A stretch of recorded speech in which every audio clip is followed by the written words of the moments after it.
नमस्कार दोस्तों, चाइना जो कि आज की डेट पर इस दुनिया का सेकंड लार्जेस्ट कंट्री है और चाइना इकोनॉमी के मामले और टेक्नोलॉजी के मामले इंडिया से काफी मीलों दूर आगे जा चुका है। जिसका मैं एक छोटा सा एग्जांपल बताता हूँ। पर कैपिटा जीडीपी यानी कि हमारा total GDP divided by our population. इससे ये पता चलता है कि भारत की हर एक इंसान के पास ऑन एन एवरेज हर साल कितना पैसा आता है। ये फिगर है कुछ $2053 यानी कि 1,67,669 rupees per person per year. और चाइना में यही सेम फिगर यानी कि पर कैपिटा जीडीपी है $11,748 यानी कि 9,59,219 रुपीज, यानी कि हमसे 6 गुना ज्यादा है। तो इंडिया की इस फिगर के हिसाब से अगर हम ग्रोथ करते रहे तो चाइना की आज की डेट पर कैपिटा जीडीपी तक पहुंचने के लिए हमको 20 साल का टाइम लग सकता है। रिमेंबर वन थिंग, चाइना की आज की हालत की बात कर रहा हूँ, 20 साल के बाद चाइना कहाँ पे होगा। तो आज के इस वीडियो में हम एक इंडियन पर्सपेक्टिव से ये समझने के लिए कोशिश करेंगे कि आखिरकार चाइना इतना ज्यादा ग्रोथ कैसे हुआ। तो इसके बारे में आपको एक आसान भाषा में समझाने के लिए कोशिश करूंगा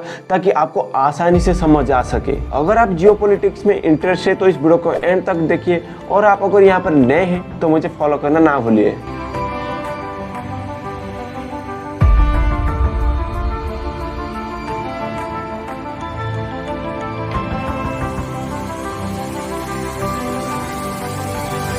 तो पहला पार्ट, ये बात है 1980 की, जब चाइना और इंडिया की पर कैपिटा जीडीपी की वैल्यू सिमिलर लेवल पे हुआ करती थी। लेकिन 10 साल के बाद यानी कि 1990 के टाइम इंडिया चाइना को पीछे छोड़ देता है, यही कुछ $50 से। लेकिन 1990 के बाद चाइना ने ऐसा क्या कर दिया जिसके वजह से आज चाइना इतना ज्यादा आगे निकल चुका है।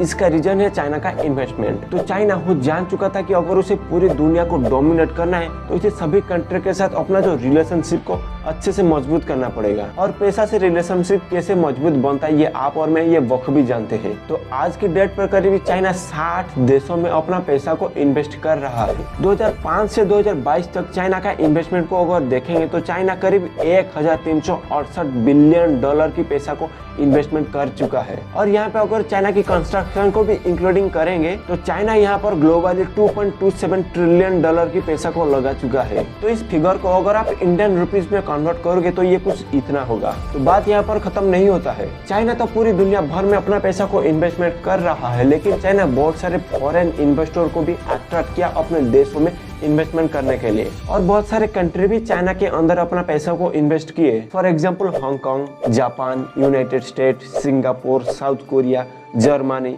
ऐसे ही बहुत सारे कंट्री चाइना में अपने पैसा को इन्वेस्टमेंट कर रहे हैं। आज की डेट पर इंडिया भी बहुत सारे देशों में अपना पैसा को इन्वेस्टमेंट कर रहा है और दूसरे देशों को भी अपने कंट्री के अंदर इन्वेस्टमेंट करने के लिए दे रहा है। लेकिन चाइना के मामले यहाँ पर इंडिया बहुत ही कम कंट्री में अपना पैसा को इन्वेस्टमेंट कर रहा है और बहुत ही कम देशों को भी अपने कंट्री में इन्वेस्टमेंट करने के लिए दे रहा है। तो चाइना में इतना ज्यादा इन्वेस्टमेंट होने की वजह से और चाइना की इतना ज्यादा इन्वेस्टमेंट होने की वजह से यहाँ पर चाइना में बहुत सारे इनकम होना स्टार्ट हो गया, जिसके वजह से वो यहाँ पर खुद को डेवलप किया और अपना टेक्नोलॉजी को भी ग्रोथ किया, जिसके वजह से आज की डेट पर चाइना की टेक्नोलॉजी के ऊपर काफी सारे कंट्री डिपेंड होकर रह चुके हैं। एग्जाम्पल के लिए इंडिया को ले लो, 2021 में करीब $26 बिलियन के पैसा को खर्चा करके इंडिया यहाँ पर इलेक्ट्रॉनिक्स और इलेक्ट्रॉनिक्स के इक्विपमेंट चाइना से इंपोर्ट किया है। तो चाइना की इस ग्रोथ की वजह से आज की डेट पर सभी वेस्टर्न कंट्री इन्वेस्टमेंट के मामले यहाँ पर चाइना को सबसे पहले नंबर पर रेफर कर रहे हैं और उसके बाद दूसरे नंबर पर वियतनाम को रेफर कर रहे हैं, क्योंकि ना आज की डेट पर बहुत सारे वेस्टर्न कंट्री के लोग वियतनाम देश में अपने पैसा को इन्वेस्टमेंट कर रहे हैं। इसके पीछे कहीं ना कहीं चाइना का ही हाथ है। वो कैसे ना, यहाँ पर चाइना से ही वियतनाम इन्वेस्टमेंट करना सीखा और इन्वेस्टमेंट से जो पैसा आया उन पैसे से वियतनाम अपने आप को डेवलप किया और आज की डेट पर वियतनाम अपने आप को बहुत ही ज्यादा डेवलप कर चुका है। वियतनाम अपने इन्वेस्टमेंट पैसों से ह्यूमन डेवलपमेंट करने लगा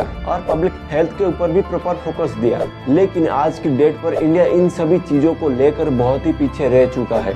यहाँ पर इंडिया को भी बेसिक ह्यूमन डेवलपमेंट के ऊपर भी ध्यान देना चाहिए। तो यहाँ पर समय ऐसे ही बीत जाएगा, जो टाइम जा चुका है वो कभी वापस नहीं आने वाला है। लेकिन अभी भी हमारे पास टाइम है, इंडिया को भी यहाँ पर प्रॉपर ध्यान देना चाहिए। दूसरा पार्ट, इसका सॉल्यूशन क्या है। ना सबसे पहले इंडिया के अंदर जितने भी पॉलिसी मेकर है जो लॉ को क्रिएट करते हैं उन सबको एक साथ मिलके इसके बारे में बात करना चाहिए और उसके बाद हमारी कंट्री के सभी इकोनॉमिस्ट को भी एक साथ मिलकर काम करना होगा, क्योंकि ना आज की डेट पर हमारे देश की जो इकोनॉमी है वो बहुत ही ज्यादा कॉम्प्लेक्स हो चुका है। इसलिए यहाँ पर सभी इकोनॉमिस्ट को एक तरीके से सोचना चाहिए। और उसके बाद आज की डेट पर इंडिया G20 ग्रुप की प्रेसिडेंटशिप हो चुका है, तो यहाँ पर इंडिया को इस ग्रुप में ये बात को उठाना चाहिए कि हम सभी कंट्री को अपना टेक्नोलॉजी को एक दूसरे को सिखाना चाहिए, एक दूसरे को अपने कंट्री के डेवलपमेंट के बारे में बताना चाहिए कि ये कंट्री ऐसा क्या किया जिसके वजह से आज वो इतना डेवलप हो चुका है। तो इस बात को इंडिया को इस G20 ग्रुप में उठाना चाहिए।